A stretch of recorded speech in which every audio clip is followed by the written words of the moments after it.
I don't know if this will be final discussion on this amendment. This amendment is pretty crucial. We're talking about the integrity of our election system. We're talking about our democracy, and we shouldn't rush into the debate. So I do encourage other members who have to chime in to please do, because again, we are one of the most engaged voter turnout in the country. Minnesota is.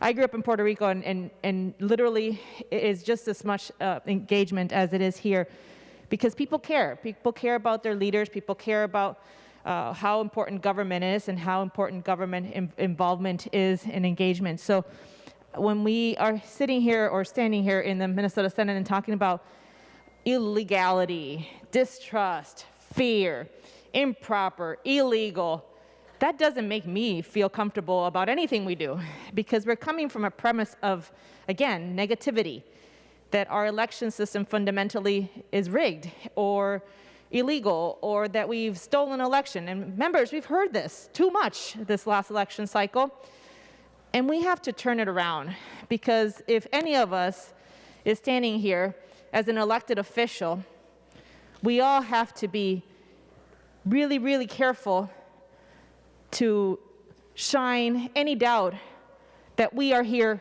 illegally, that we are here illegitimately, because the election affects all of us, not just some of us. So I really caution members and Senator Kiffmeyer, this rhetoric, and Senator Osmek and Senator Westrom and everyone else who talks about election fraud. We need to be very careful how we talk about our election. Because if you don't remember, January 6th, the insurrection of the United States Capitol stemmed from a lot of this rhetoric. So, members, let's be clear.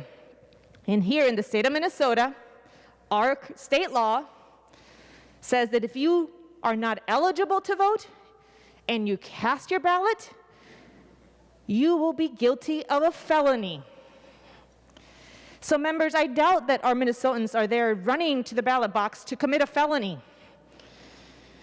because a felony will be with you for the entire duration of your career and your life in Minnesota. It will prevent you from getting a loan. It will prevent you from getting a job. It will prevent you from many other things.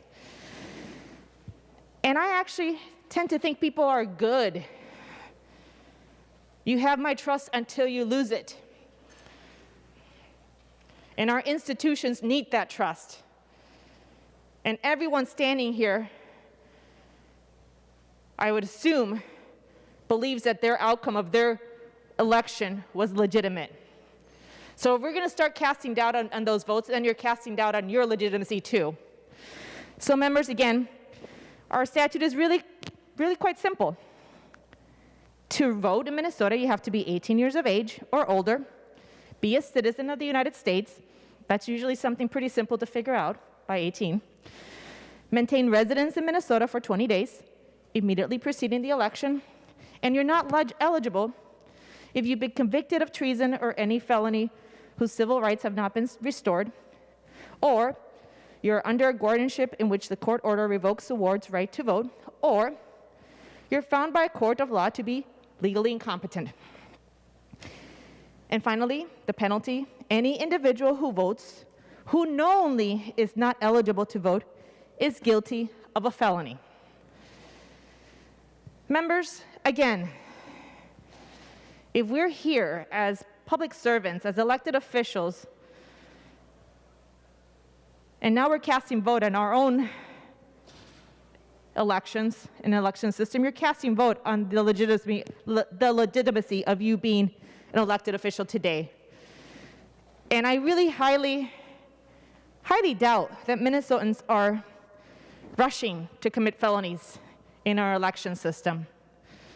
We are one of 21 states, plus the District of Columbia, that have same-day voter registration. And it's a great thing, because you actually are there physically and showing the proof and signing your name that you are actually attesting that you are eligible to vote. What else do we need?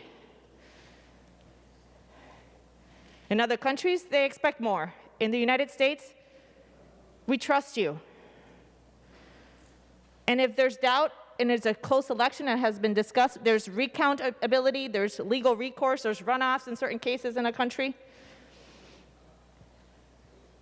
But let's stop talking about and tone it down about our elections being rigged and our elections being taken away from us and our elections results being erroneous. Because it only hurts you and the work we're trying to do here. Let's change our narrative to trust, to engaging, to representative democracy. Let's turn it a little bit more positive, and let's figure out if there's things we can improve. On election bills, on election and voter reform, since I've been in this chamber, we've always dealt with them on a bipartisan basis. And members and the public, when they're not, please be suspicious, as you should, of this current proposal.